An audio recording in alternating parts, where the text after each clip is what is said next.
When I wanted to get into sales, I was told, "Oh, you have a bit of an accent. I don't think you can."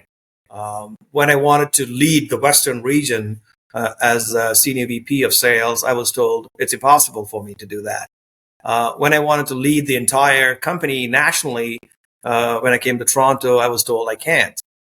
So when I even, funny enough, I tried to write the book and publish it with the largest publisher, Penguin Random House Canada, I was told that it is not possible. So when someone said no, I always heard yes. When someone said impossible, I heard possible.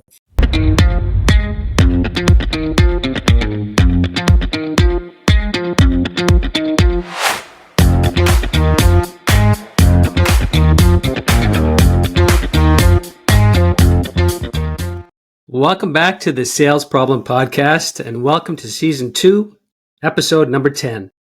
And this is the mailroom to the boardroom episode. You've heard of people overcoming adversity, persevering through life struggles, but you have not heard from prisoner number 1056 yet. But this interview, you'll gain some knowledge and some wisdom from our guest on how to push through and succeed in life. I'm your host, Steve Comerford, and joining me is my co-host, the always tenacious and talented Daniel Burns. Dan, how are you today, and what is in your coffee mug? Tenacious and talented Steve, I'll take it. It's 2024. It is 2024, Steve, and what a year 2023 was. We did so much happened. We've got these new Sales Problem Podcast mugs. Cheers. And we've sampled how many coffees, Steve? About probably 12 plus. Yeah, I'd say so. That we've tried in search of finding a really great coffee for our listeners. We're doing what every great salesperson really does, right? We go out and we look at all the possible solutions and all the possible products, and we narrow it down for our listeners to something that's really exceptional, Steve. And I'm excited for 2024 because I think we found the best one. You had the highest rating for Crank Coffee, and we've got all Crank Coffees cranking it up for 2024. I'm excited, ready to go. And even more exciting than our coffee, Steve, I've also got the book. I've got Roy's book beside me. I've been reading it, and I am so excited for this podcast because not only is the coffee getting great, our guests are getting fantastic. So our listeners are in for a real treat. Try the Morning Glory, crank it up, and get ready for an unbelievable episode. What do you got in your cup, Steve? How much coffee have you had? Because you seem like you're amped up and ready to go. I am amped. I'm ready to go, Steve. Let's do this. I got a little cranky pants, Dan, but it's contrary to the name of the coffee. It's actually quite smooth. It's a nice, relaxing, kind of ease into your day kind of coffee. So I like it. I'm not going to give it a rating because, Roy, you'll find out that we give some sort of number, but I just like this one. Okay. It's a good one. But Dan, yes, onward from the coffee. Let's get talking about our guest today. Crank it up, Steve. Okay, let's go. Our guest today is Roy Ratnavel. Roy was born in 1969 in the capital city of Colombo, Sri Lanka. At the age of 17, he became a political prisoner and spent grueling months in brutal and oppressive conditions. After his miraculous release from prison, he arrived in Canada all alone at the age of 18 with $50 in his pocket, then rose from the mailroom to the boardroom, along with a whole number of jobs as a 18, 19, and 20-year-old, I would say. Ratnavel is now retired and now a retired Bay Street executive who was the vice chairman of Canada's largest independent asset management company.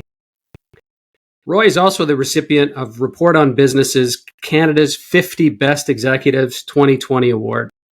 He's involved in many philanthropic causes, including the 2019 successful summit of Mount Kilimanjaro to bring awareness and shatter the stigma surrounding mental illness and to raise money for the fight against this debilitating health issue. He's a mentor to many emerging young leaders in the asset management business, He's a keynote speaker, best-selling author. Obviously, we mentioned Prisoner 1056, which actually became a number one best-selling book in Canada. And I wanted to actually read one of the forewords here that Jeff Rubin wrote about the book. He said, "Pick up this book and you'll feel like taking on the world. Roy Ratnavel's story proves that you really do make your own luck, that you really can make it to the top with hard work, and that there are still people out there with the courage to speak their minds." An exciting, thoughtful, inspiring read. I think both you and I, Dan, got a lot from this book. So very excited to have Roy on the show. Whew. It's great. Thanks, guys. Thanks, Dan and Steve, for having me. Thank you for being here, Roy. We're very excited to talk to you. We talked a little bit about your book. Share with our listeners a little taste of that book. We'll explore some questions through our interview, but specifically from your time in Sri Lanka to immigrating to Canada, from the mailroom to the boardroom, it's quite an exciting journey. So, can you share a little bit there? And first of all, how are you doing? I'm doing great. I hope year is off to a great start to you and the listeners. And it's going to be another exciting year, I believe. And 2023 was for me an excellent year. I retired from the business. I've been working since I was 18 years old, so I've been working for 35 years nonstop. And it's nice to take a break and do these kind of podcasts and other things. So I'm really excited. I know you did give a little intro about my past, so I don't want to repeat that. But I did grow up during a civil war in Sri Lanka. And in sort of late 80s, 87 to be precise, I was arrested at the age of 17, sent to a prison where I endured many torture and saw people die around me. So when I was accidentally, I was able to, or miraculously, as you put it, when I was able to leave the prison, my father decided that there's no opportunity for a young boy like me in that country, and decided that Canada might be that land of opportunity, and sent me out to Canada in 1988. So I landed in Toronto on April 18th, 1988. 30, I guess, 5 years, 6 years ago now. And how right he was in his assessment about the opportunities in Canada for a young boy like me. But coming to Canada without being able to speak English that well, not knowing the culture, not knowing anyone, certainly presented a monumental challenge for someone like myself, who was only 18 years old. So just like any other immigrant who would come to this country, I started doing, menial jobs. And I had 3 different jobs, and I would work in a factory, then clean buildings at night, and work as a security guard in the weekends. I was 120 pounds soaking wet. I'm sure people were very scared of me as a security guard. But interestingly enough, I was cleaning a building at Scotiabank building at King and Bay, right in the heart of Bay Street. And many of Torontonians will know where that building is, 44 King Street West. As I was cleaning that building, I remember seeing a corner office, massive office with anything you can think of, a boardroom. I had his fridge, a nice desk, couches. And I was thinking, as an 18-year-old boy, as I was cleaning that building, you know what, I should aspire to this one day. So a few weeks later, I quit everything I did, and I started to look for a job somewhere on Bay Street. And that's how I got into this small asset management firm.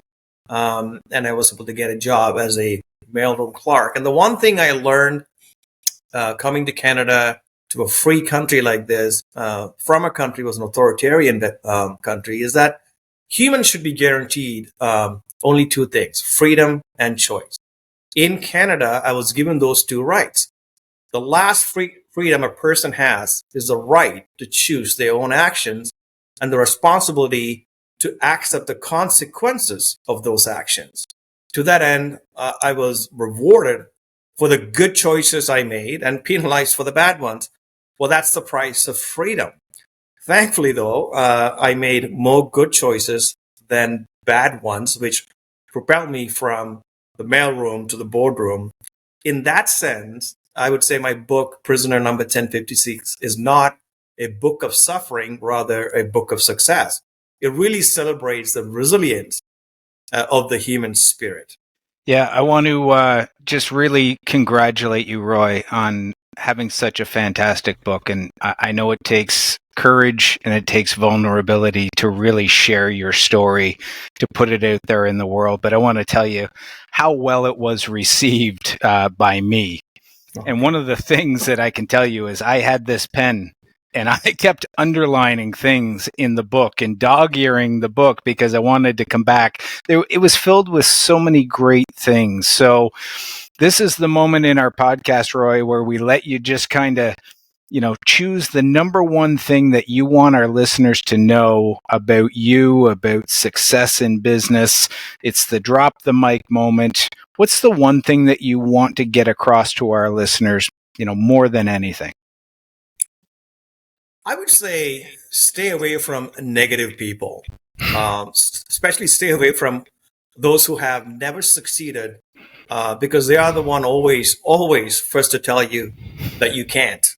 Uh, I always said don't take criticism from anyone who you wouldn't take any advice from, because every time I try to do something big, I always say don't dream small, dream big, because if your dreams are not making you sleep, or if your dreams are making you sleep, then they aren't big enough. So every time I try to do something big, there are always naysayers. All I heard was you can't. When I wanted to get into sales, I was told, "Oh, you have a bit of an accent. I don't think you can." When I wanted to lead the Western region as a senior VP of sales, I was told it's impossible for me to do that. When I wanted to lead the entire company nationally, when I came to Toronto, I was told I can't. So when I even, funny enough, I tried to write the book and publish it with the largest publisher, Penguin Random House Canada, I was told that it is not possible. So when someone said no, I always heard yes. When someone said impossible, I heard possible. So the mic drop moment for me, and I think people should probably take this to heart, is that ignore other people's criticism, because most of them, quite frankly, gents, have no idea of what they're doing. So just believe in yourself, give it a go. Success is not guaranteed, but the input that you are going to, the input that you can control, outcome you can, but you have to do your best to try to get to the goals that you set for yourself. I love it. I love it. I think so many people will try to tell us that we can't do Right. something.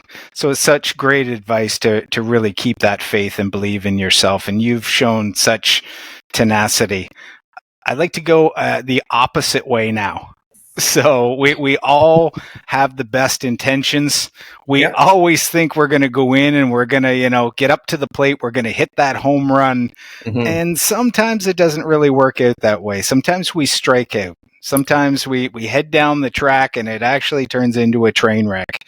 So I'm interested to know from you, Roy, tell our listeners about a time where you had the best intentions for it to work out and be successful, but something happened, derailed you. And what's the lesson that is a takeaway for our listeners in that?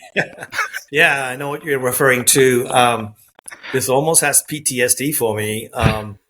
I was in Toronto. I was in an inside sales desk, and then I was given a chance to go out west in 1998. I was never given a sales training, nothing. It was just like, here's your credit card, here's your phone, go get it. And so I was in Vancouver.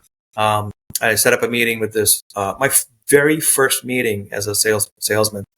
And I thought I was prepared, maybe a little cocky. I was 28 years old, or 29. And I knew my subject matter. I knew that hands down, but I just didn't. The hard skill I knew, but the soft skill I wasn't as good as I thought I was.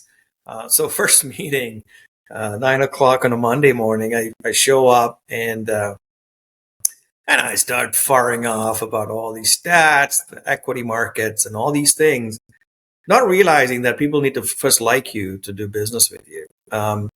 So it was I call it the telling moment. Like, telling is not selling. And I was telling the client what he should be doing. And it didn't really land well to a very seasoned investment advisor. And as I was talking, I can see his body language wasn't friendly, and it was turning. He was looking agitated, and I stopped and I asked him, um, what can I do to earn your business? He basically said flat out, nothing. You bring me nothing to the table. And it Ouch. was like 18 minutes into the meeting. It was just done. And I was absolutely crushed. And my confidence level went from a 10 to a 0 like that. I remember as I was walking out, I couldn't process what just transpired, but I knew I screwed up. So I said to myself from that day on, I'm going to learn to first win people over before I talk business. And that's not to say that you need to spend 10 minutes chatting about their life, but there's a way to become good at mastering the art of soft skill. You heard this expression before. People may not remember what you said, but they'll always remember how you made them feel. And I think the important thing about sales is making people feel comfortable and to like you first before they can actually listen to you. And so that's a lesson I learned. Never again I made the mistake, and it's been pretty good ever since. Well, I'm curious on this your tour in Western Canada, and you write in your book about a number of memorable relationships that you built. Mm-hmm. Maybe after that meeting, you got you got better at building those relationships, but you Right. obviously had some early challenges. Like how did you then create that successful portfolio out west, working the roads, making those calls? How did that go? And I'll add one other thing, Dan. You don't Uh-huh. know this, but Roy and I share that we both worked in a mailroom. So just Oh, just nice. wanted to. That's There we Anyway, go. but the rite of passage in our I business. think it is. You grind Yeah. it through your 20s. Uh, but Right. uh, but back to Western Canada. Tell our listeners a little bit about that. Yeah. So when I was in Western Canada, I didn't have the metropolis like Vancouver or Victoria. I had the hinterlands, right? Like Prince George, Smithers, and Nelson. These are rural part of British Columbia, and for the most part, I was very unique to that market because my skin tone doesn't match the majority in town. So I was certainly not someone that they would have expected to see as a um, wholesaler or a salesman coming to talk to them. But one thing I learned over the years is that regardless of people's background, there's a basic universal truth. We always have more in common than different across all races, religions, and even political ideologies. Sometimes, if you break down the barriers to see someone as purely as human, and then that feeling can unite people beyond race, religion, other superficial markers, I call it. In fact, that's the theme also running through my book. The reason that I'm alive today is because of that human connection. And I think I was able to understand that very earlier on and be able to make those connections regardless of my clients are certainly they don't look like me, they're not from the part of the world that I am from, but we were able to make that human connection at a deeper level. As I said, people need to first like you to and trust you to be able to do business with you. And I'm not trying to do transactional relationship. I want transformational relationship that could last for years. And in fact, some of the former clients are some of my best friends, and I know their family, the kids. They come and stay at my house. When I go out west, I stay at their house. And so, I think that, sometimes, we should pay attention to the fact instead of deepening our past divisions, we need to strengthen our present bonds. I think that's the message forget the business part of it, just generally as human beings, I think we are so focused on paying attention to the past divisions, and there are many, but instead of forming present bonds. And I think that's what I focused on, and that really helped me to build these long lasting business slash friendship over the years. I think you mentioned it earlier, the message that kind of is consistent through your book. I've listened to some of your other interviews, and you continue to have that message in terms of building those bonds and moving forward with very similar backgrounds that everybody has, and working together. But you mentioned in your book too about 3 things that you've learned from your father, or your father taught you. And that definitely helped you working in the roads in Western Canada and getting to the executive boardroom. Hey, can you share those 3? I think it was 2, 3, or 4, key things that he taught you and that really resonate today. Right.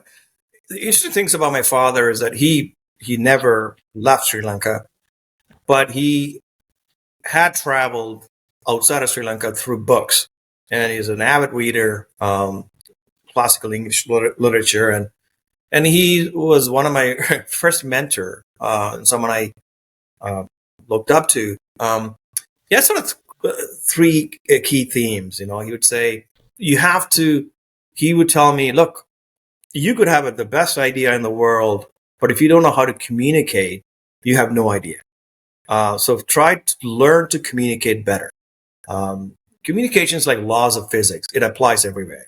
That's the first thing. So when I came here, I focused on how to get my message across in a very succinct, thoughtful manner to people who are listening to what I'm saying. The other thing is differentiation. 9 out of 10 human interactions are not memorable at all.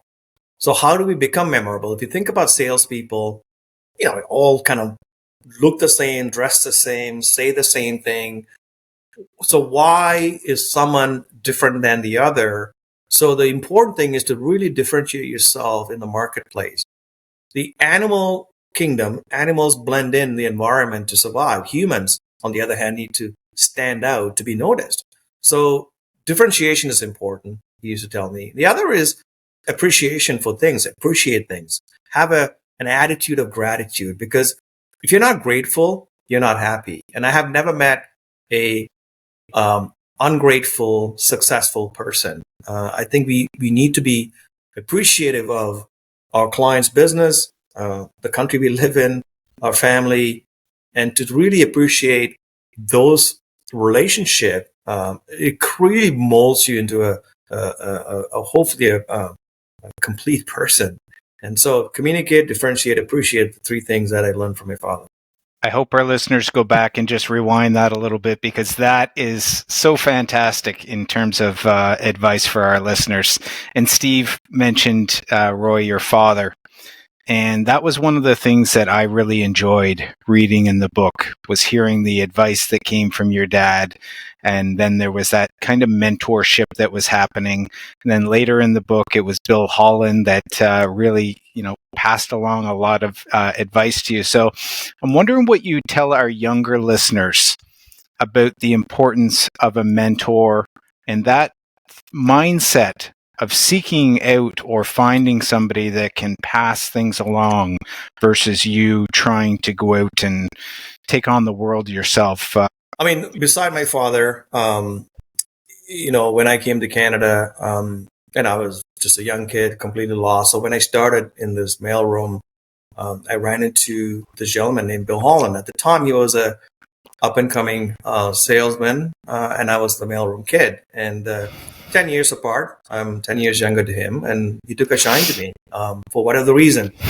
It is rare to find someone who believes in you even more than you believe in yourself. And that's the case there with Bill and I at the time. And I was so fortunate to have met him. He taught a young kid from a war-torn country that world is not necessarily a bad place, and nudged my life in a better direction. I still, after 34 years of our friendship, mentorship, I say still even now that he's my mentor, my friend, disciplinarian, cheerleader, all in one. We still meet once a month and chat, or at least talk once a week. It would be impossible to count all the ways he had helped me since I arrived in Canada. He was everything one could look for in a good mentor, because he would actually be very honest, and he will chastise me when he needed to, and cheer me when he thought I deserved it. I actually believe, for the listeners here, that effective mentorship happens organically. It happens without you realizing it. That was certainly my case. It must be natural and not forced. Everyone has at least one person they admire, someone to look up to and to learn from, and someone who walks alongside us and guides us on what we can do. And that's the case that I had with Bill, and to date, uh, thankfully, he's still part of my journey, and I think you need to find that person. As I said, it can be forced; it has to be organic. Such a great message. And the piece that I pick out of that, Roy, I hope there are some sales managers or leaders that are listening to this podcast, because having somebody believe in you can make all the difference. 100%. And if there's a manager listening right now and you've got somebody and you haven't communicated to them maybe that you believe in them. Funny enough, Roy, Steve was my first manager. Oh, And he actually said, "Hey, I believe you can be a superstar." right. And I didn't have any other frame of reference. I believed him. I don't know if I should have, maybe, but I did. And He's a good salesman. there we go. It made all the difference. And kind of like your relationship with Bill, we're still friends today. So I totally believe in mentors and everything you say about having those positive people around you. 100%. Yeah. I still I believe want to in go you, to Dan. a quote. Fantastic. I need it, Steve. So, Roy, there was a quote in your book that really stood out to me, and I want to read it for our listeners. You said, "I'm not a fan of copying from C students. I'm a fan of copying from A students."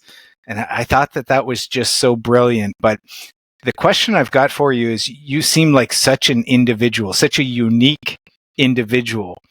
And that concept of copying off somebody and not reinventing the wheel and just looking and saying, what can I take from somebody's style, but then creating your own. Right. Give me your perspective on that, and for our listeners.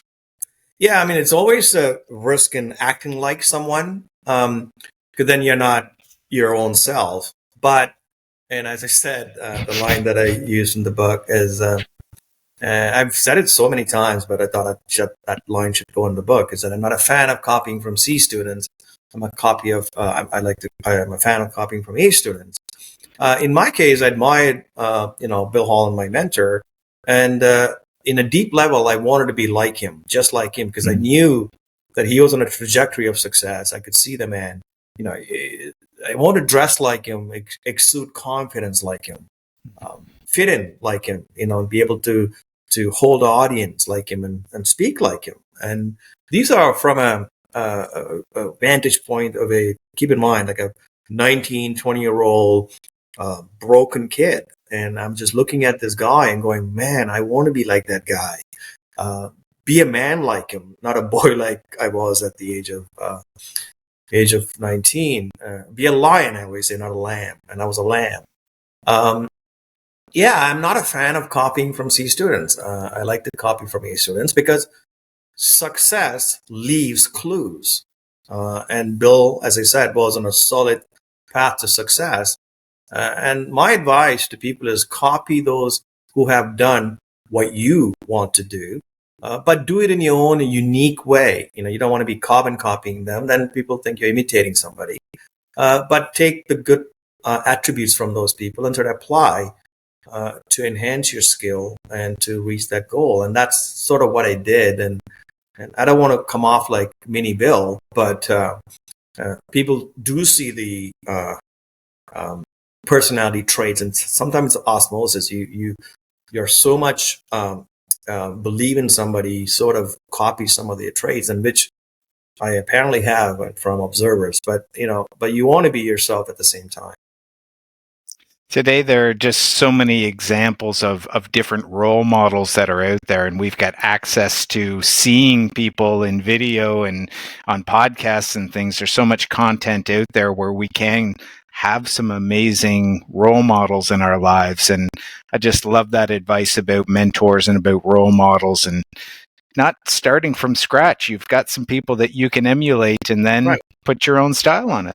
But, I always said that nobody makes it in this world by alone. I mean, you need help with the family, mentors, friends, and in my case, all of the above. And I think we need the support, and that's what gets people to be the best at their game. And certainly that was the case in mine. Well, I'll just share one little story on this vein, Roy. So when I started in sales, there were a lot of people that said, "Are you sure, Steve? That doesn't seem to be your thing. I don't know how that's going to work out, right?" So there are always doubters. All those doubters. And I struggled at the beginning because it was a sense of, okay, here's your price book. There's your accounts that you need to call on. Good luck. And, come back at 5 and let me know how it goes. So that was the level of training. It wasn't until I had to kind of bottom out in that scenario to then get to sit beside the top rep in the country.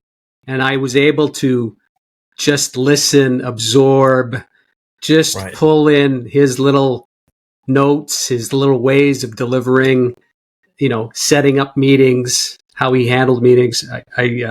Mike Allen is the gentleman's name, but I don't think he knew at the time that he was a mentor to me. But I definitely owe a lot of my success to those early days. Organic, just like I was saying to you earlier. I agree. It's a very organic way of looking at somebody and learning from them. Yeah.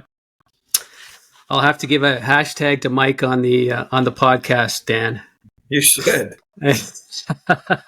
Hey, but Roy, I wanted to get to one of the chapters in the book, and that was chapter 8. And you had just returned from a trip to Sri Lanka after a number of years, and it was a challenge, I'm sure, to go back. And you reference a Tamil saying, when the water is above your nose, it doesn't matter if it's an inch or a foot. Tell us about that time in your life, and how did you get back above water? Yeah, that was a crossroad in my life. That was about 2000, 2001, 2002, around that time.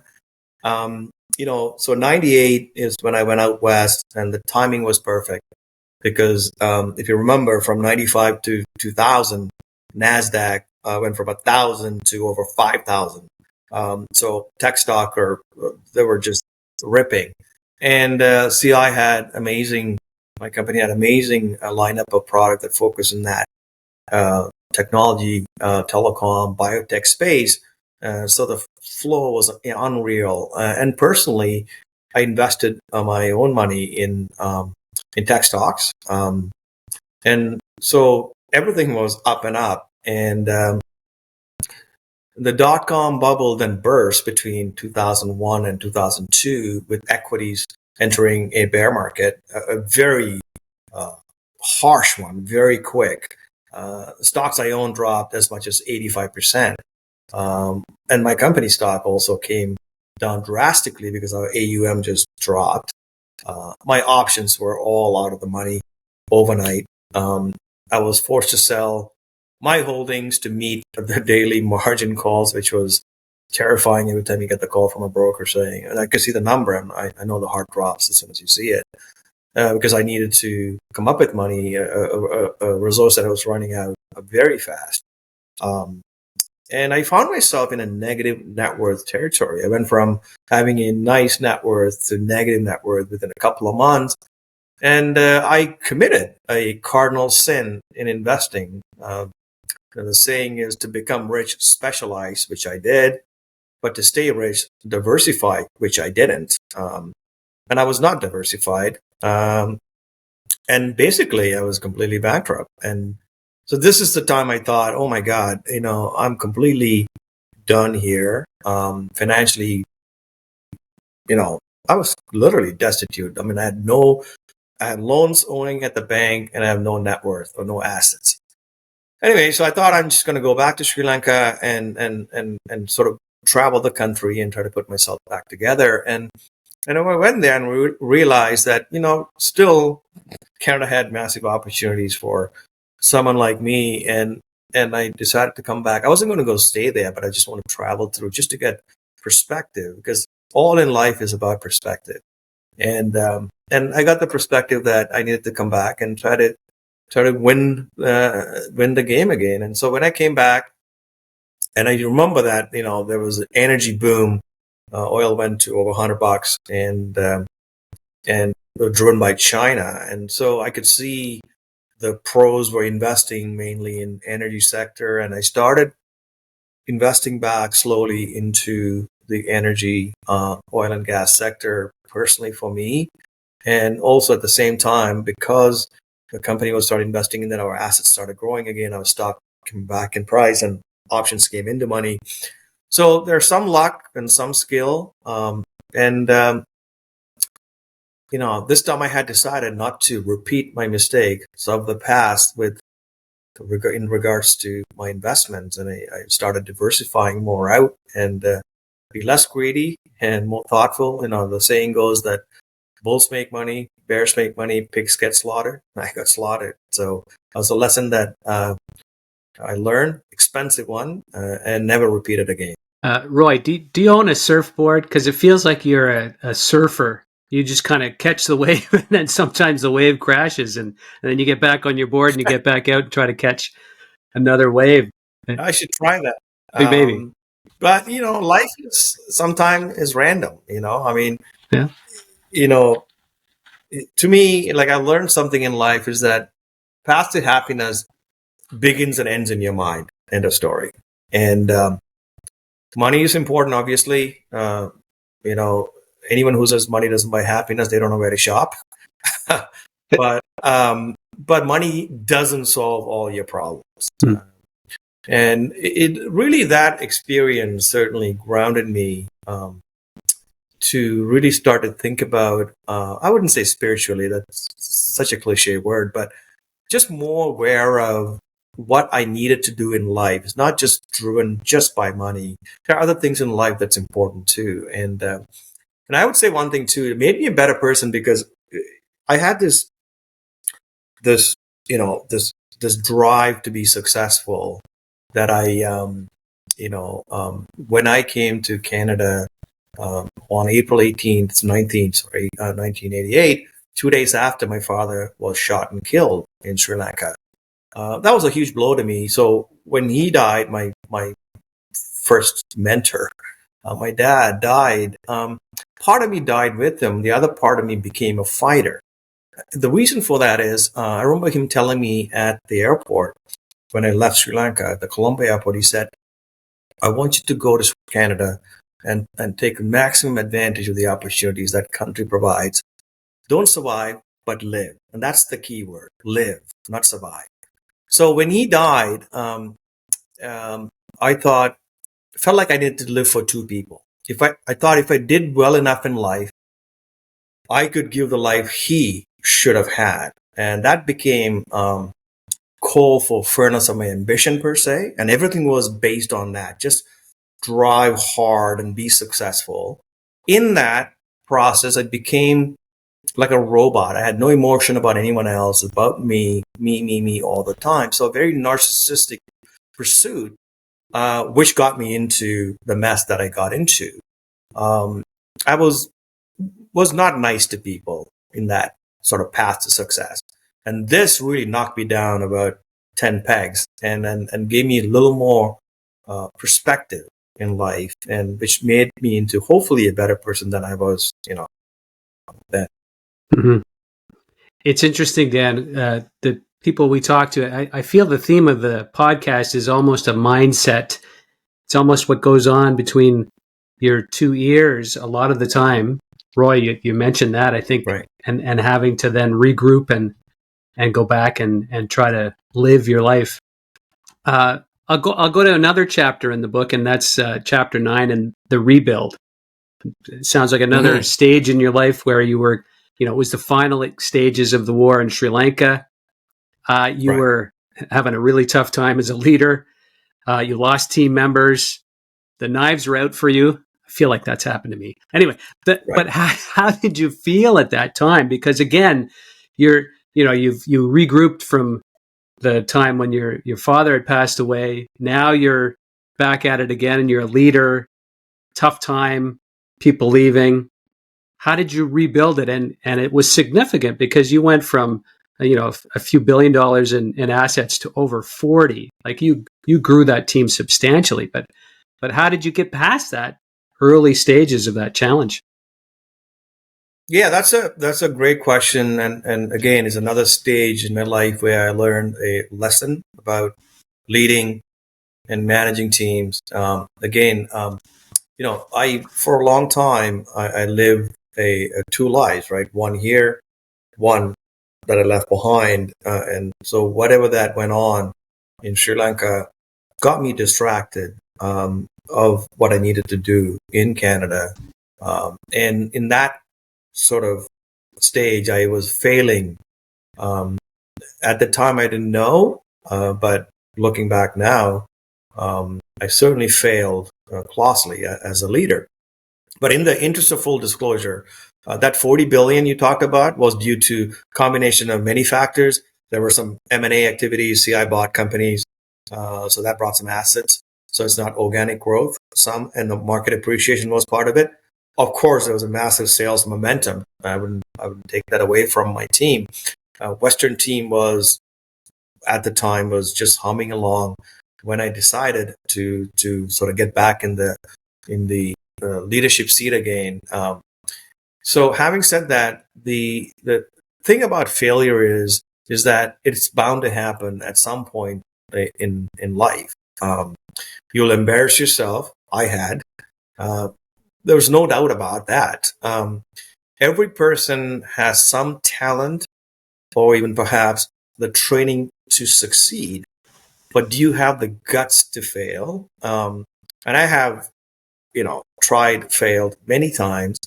Um, but so I wanted to try again to be a better leader in the West, and so I had to take the risk. And by taking the risk, is I revamped the team, started looking for talent, and I became really good at spotting talent. This probably one of my unique characteristics where I could sort of sit across people and go, I need this person on my team. And so I was able to build this team sort of based on that. And it became a rock star team. This on my second try by being also an empathetic leader. And I was so self-absorbed during the war. And so I always said that managers do things right. I was a manager, not a leader, because leaders do the right things. So I had to learn to do the right things for my team members as opposed to doing things right. So that is the huge shift, going from a manager to a leader. And often I work with a lot of managers, not leaders. They just do things right. They don't do the right things. And so that is sort of became my mantra. And I have learned one thing from leading teams over the years is that even with good intentions and planning and positive input from people around you, victory always came down to having a will to win. That willingness to win is what made it happen. And it was a collective team effort. And it became a model for the company about what just happened in Western Canada. How do we replicate that across the country was sort of the talk. And so I was delighted to be in that sort of position after failing miserably previously. I love everything you're saying, Roy, especially the willingness to win and building a great team. And it's such a great feeling when you do build that great team and you see it all come together. And that shift between manager and leader is so critical. Yeah, then it's also like when you see your team win, like they get married, bought a house, they're happy, having a kid. You're happy for them. It sort of becomes, not to sound cliches, but sort of family, and you looked after each other. It's like it's a team, and it was. It's also sometimes I find is better to be away from the head office setting because you can actually build your own sort of culture, and that I was lucky to be 5,000 kilometers away and three time zones away to be able to build that, and it is such a great feeling. Well, I can share with you, Roy, that transition has happened for me too, going from the early part of my career, really being focused on achievement and, making sure I won all the awards and, make sure you get top salesman and all that. Yeah. And then at some point it did shift to contribution and it became about the team, about other people. And I resonate that watching somebody else get the award, sometimes is actually way more fulfilling than you getting upstage. And that shocked me. I didn't see it coming. I never would have thought that would be fulfilling. And then I went, oh, geez, that's kind of nice. And how do I do more of that contributing to others? Right. Yeah. Let's shift gears a little bit because we talk a little bit on the podcast about health and making sure that if you're out there selling, you can't make calls from a hospital bed. You have to stay in shape. You have to make sure you take care of yourself. And one of the things in the book, you talked about being a 120-pound security guard, but then you shifted a little bit in the book talking about fitness and about getting up early. And I share those things. I love fitness. I'm a personal trainer and I believe in getting that in. And I wake up at 4. I'm ready to go. I know not everybody listening thinks about that, but share with them what you think is important about some of those things to creating success in your life. Yeah, I mean, I should use you as my personal trainer next time, I guess. I'm looking for one. Hey, all right, we'll book it. Like when I was running this team, even before that, I started waking up at 4:30 in the morning. And it gave me a couple of things. It's just I needed to get up before everybody else, and then I would spend some time looking at the overnight market, see what happened, and know about what happened in sports, what happened in politics, what happened in just markets, just to have enough information for me to have normal conversation with people. But more importantly, I thought how I dressed and looked could have a big impact on my self-esteem and confidence. So you do it for yourself first. So if I dressed and stayed in top physical shape in a way that made me look like I was at the top of my game, I would be more likely to feel that way too. And it's true. Like they say healthy mind, healthy body is healthy mind. And so that's what got me into, I was a skinny kid, as you mentioned, as I said earlier. And I wanted to put on some muscle mass and I wanted to be able to fit better in my suits and more importantly, just to feel better and to have that confidence. So one of the reasons I work out so hard is because when I work out really, really hard every morning, I have respect for myself. For that day, I know I'm not a lazy person. For that day, I know I'm focused and for that day, I know who I am and I can get things done. It gives me or gave me self-respect because before success, one must have to self-respect themselves. And for me, that's what it's about. If you feel happy, if you feel good about it, then you can project that positive energy when you're in meetings. Nobody wants to listen to a down and out salesperson. You have to be positive, not Pollyanna. You have to be pragmatic, but you got to be positive. And I tell my sales team all the time, guys, don't go into people's meetings, talk about how miserable your life is. Nobody likes a miserable person to come into their office. So that's sort of what got me into that. And I still maintain the same schedule, even though I don't have to wake up that early, but I still wake up early enough to be able to hit the gym first and get that out of the way. And it just sets you for a better day is my take, and it makes you more productive. Yeah, I really love the mindset of it all. Feeling that you've got a bit of a jump on the world. Right. You've got some time ahead of you where you can prepare for the day. And like you said, you've got some work in, you've got some work done, you're ready to go, and you've got that positive mindset. Before I ask the next question, I want to come back to something that you said that I think is one of the best things that has been said on the podcast. Mm. You said the path to happiness begins and ends in your mind. Yeah. And this is where we're at right now, is that mindset. And we've had so many people on, like you mentioned, Steve, that come back to mindset and that being the differentiator. So I just want to point that out to our listeners, that cultivating that mindset in 2024, read the book, read Roy's book, listen to these podcasts, because we keep bringing on people that can help you set the mindset that differentiates your results in 2024. Roy, what did I miss? What should Steve and I have asked you that we haven't asked you yet? There's something probably that's important to our listeners. What would you say we've missed so far? I mean, look, I think you're asking the right questions, and I would say one thing is that, I mean, I've been thankfully successful in everything I've tried to do, whether it's with career, whether it's writing a book. But one thing you don't want to ever forget is that humans are flawed, and no one is perfect. I'm constantly learning, making mistakes, hopefully a lot less than I used to. Because to me, hubris kills cultures, countries, and careers. And I've seen it. In life, we never know if you are at the peak or the trough. So be humble, stay hungry, and stay laser focused. Always outwork everyone and everything, because there is dignity in hard work. And that would be my sort of overarching message.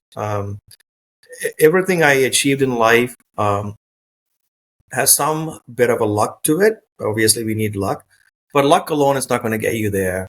Hard work will. And I can tell you, hard work doesn't guarantee the outcome that you're looking for, but it can increase the odds of the outcome that you're looking for. And that would be my sort of take on that. Well, I've got one more question, Dan, and that is, Roy, you're retired, but I doubt that you're retired. It seems like you're busier now than you were probably before. But I want to dial in on maybe some of the work that you're doing on the mental health side of it, mental well-being. You're doing some philanthropic work there. Can you share a little bit more about that? Because I think that's really, again, a prominent theme and something that is important these days.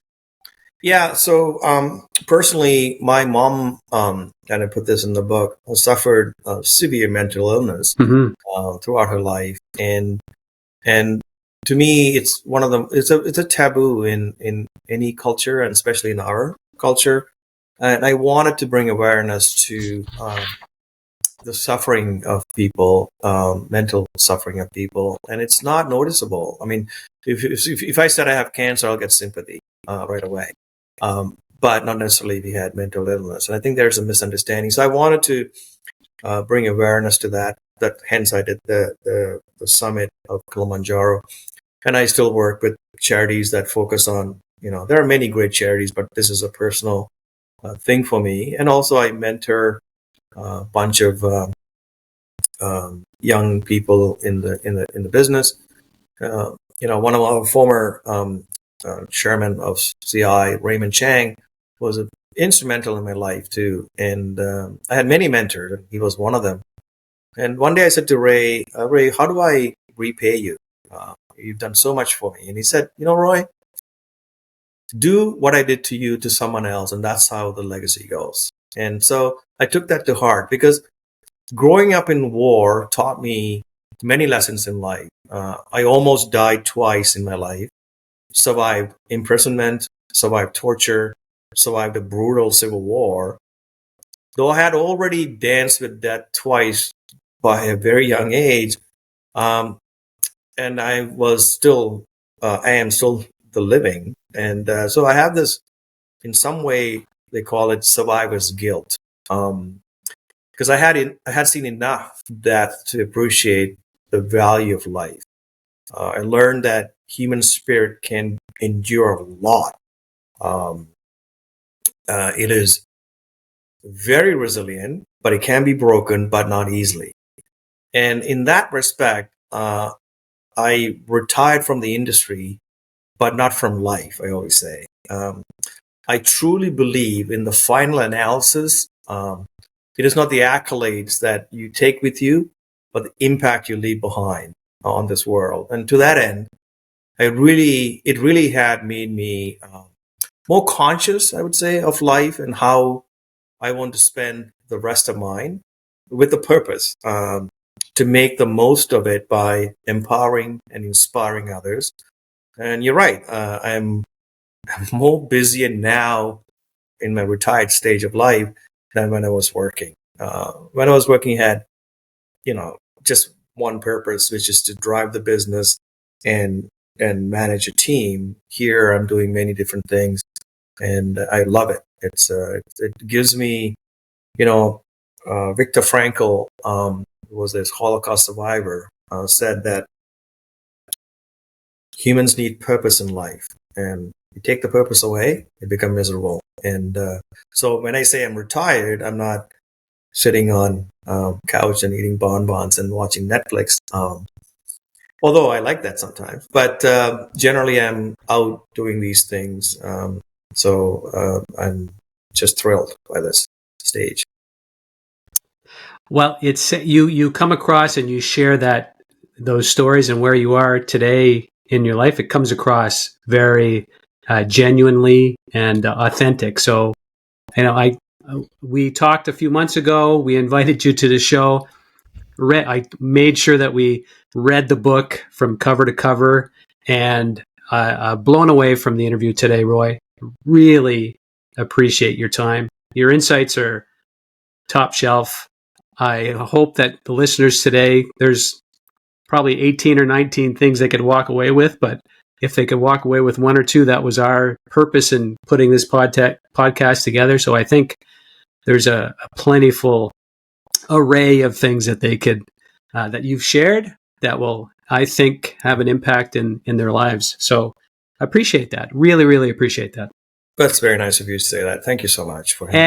And last but not least, where can people get a hold of you? How can they track you down? I know that you're doing keynotes, and the book obviously has come off the shelf. Yeah. Are you still looking at Matt Damon for the lead role, or where are you there? Maybe Mark Wahlberg. He needs to get a deep tan and get in shape. Okay. And get in shape. Listen, I really appreciate you having me, both of you having me on, and you can buy the book on Amazon, Indigo, Chapters, or any bookstore that sells good books. You can get it on Kindle. You can get it on audiobook version in my deep voice. I did my own audiobook. You can do that. And or you can wait and watch the movie one day.